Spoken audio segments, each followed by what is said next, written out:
সেখানে ওই মালিক এবং ওই ব্যাংকের এমডি সহ মিটিং করুন। মিটিং করার পরে 50 কোটি টাকা বা 60 কোটি টাকা যেটা আপনাদের দায় আছে সেটা লোন ক্রিয়েট করুন। তারপরে সেই টাকা প্রত্যেকে রেজিস্টার করে এখানে দিয়ে দিন। শ্রমিক নেতৃবৃন্দ এখানে আছেন, তাদেরকে বলছি আমরা প্রত্যেকটা দলের নেতৃবৃন্দ, শ্রমিক নেতৃবৃন্দ আছি, আমরা আপনাদের পাশে থাকবো। আপনারা এই শ্রম অধিদপ্তরের পরিচালকের কাছে যান, সচিবের কাছে যান, গিয়ে বলুন আপনারা যদি এই পদ্ধতিতে এটা সলভ না করেন, আমরা এখানে শ্রমিক নেতৃবৃন্দ আছি, জাতীয় নেতৃবৃন্দ আসবে দরকার হয়। আমরা মাননীয় প্রধান উপদেষ্টা এই সরকারের 1 বছর আগে যখন এই টাকা সেন্টারে 6 তলায় বিদ্যুৎ নাই, ওনাকে মামলার শুনানিতে উঠানো হয়। এবি পার্টির উদ্যোগে ওই বিল্ডিং এর নিচে ওই ইউনুস সাহেবকে কাঁধে তুলে 6 তলায় তুলেছে বিদ্যুৎ। আমরা ইউনুস সাহেবকে বলবো এই সচিবকে আমরা এখানে বসা দেখতে চাই না, আমরা এখানে বসা দেখতে চাই না।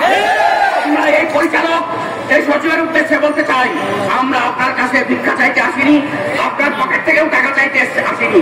আপনি দয়া করে ঘুষ বা অন্যরকম রাস্তায় না গিয়ে মালিককে ডাকুন, অবিলম্বে আমার ট্রেনের শ্রমিক ভাইদের সঙ্গে মিটিং করে তার লোন ক্রিয়েট করে ব্যাংকে থেকে টাকা এনে এই দ্রুত পরিশোধ করুন।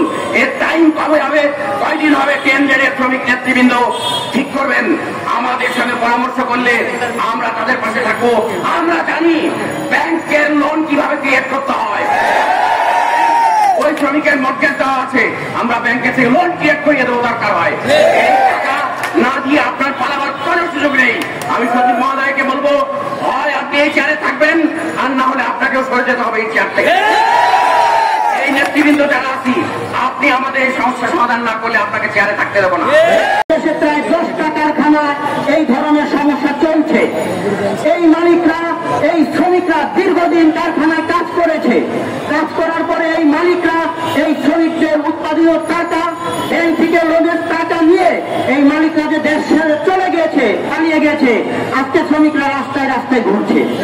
এই বাস্তবতাটা আমরা সকলে জানি, কিন্তু এই বাস্তবতা তৈরি হয়েছে কেন, সেই জায়গাটা আমাদের হচ্ছে বুঝতে হবে। সংগ্রামী বন্ধুগণ, 2016 সালের একটা পত্র কর্মসূচিতে আমি বলেছিলাম, বাংলাদেশের শ্রমিক আন্দোলনের সবচেয়ে শ্রমিক এবং মালিক এই গার্মেন্টস সেক্টর ধ্বংসের জন্য সবচেয়ে বড় বাধা, শ্রমিকের ন্যায্য অধিকার প্রতিষ্ঠা করার জন্য সবচেয়ে বড় বাধা হচ্ছে বিজিএমইএ এবং বিটিএমইএ। এই কথা আমি বলার পরে আমাকে 16 সালে ক্রস ফায়ারের হুমকি দেওয়া হয়েছিল। সংগ্রামী বন্ধুগণ, আমি বারবার বলেছি, বাংলাদেশের শ্রমিকের অধিকার প্রতিষ্ঠাতা হয় না, সেই জায়গায় যে সবচেয়ে বড় বাধা তৈরি করে সেটা হচ্ছে মালিকদের সংগঠন বিজিএম এবং বিকেএম। প্রতিদিন এই সরকারের ভিতরে, এবং আপনারা জানেন স্বৈরাচারী যে আওয়ামী লীগ সরকার করে কিছুদিন আগে ছাত্র জনতার আন্দোলনে পতন হয়েছে, সেই সরকারের 163 জন এমপি ছিল যারা কোনো না কোনো ভাবে গার্মেন্টস ব্যবসার সাথে জড়িত ছিল। এই যে তাদের বিশাল সংখ্যক প্রতিনিধিত্ব করেছে গার্মেন্টস মালিকরা, এই যে তাদের সংগঠনের নেতৃবৃন্দরা প্রতিনিধিত্ব করেছে, এবং সর্বশেষ এই সরকার পতনের সময় 5 আগস্টের আগ পর্যন্ত বিজিএমের যে সভাপতি ছিল হচ্ছে কোচি, সেই কোচি হচ্ছে ঢাকা দক্ষিণের আওয়ামী লীগের সাংগঠনিক সম্পাদক ছিল।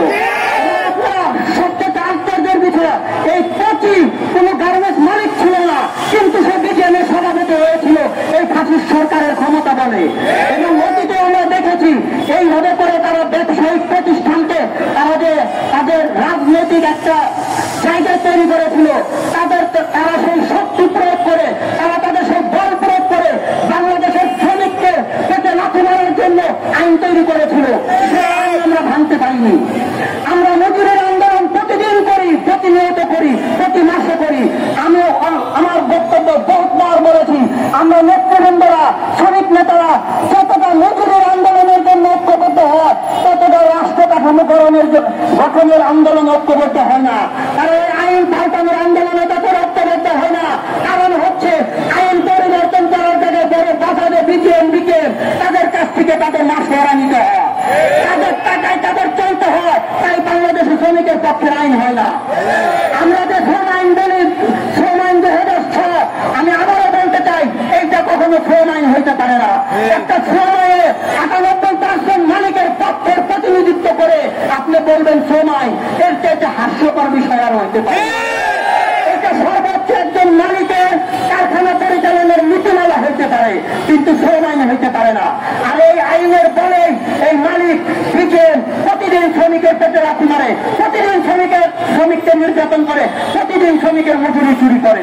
আর আমরা বারবার সেই শ্রমিকের মজুরির জন্য রাজপথ আন্দোলন করি, রাজপথে পুলিশের সাথে মারামারি করি, প্রশাসনের সাথে মারামারি করি, সরকারি দপ্তরে দপ্তরে আমরা ধর্ণা দেই, কিন্তু তার সমাধান হয় না।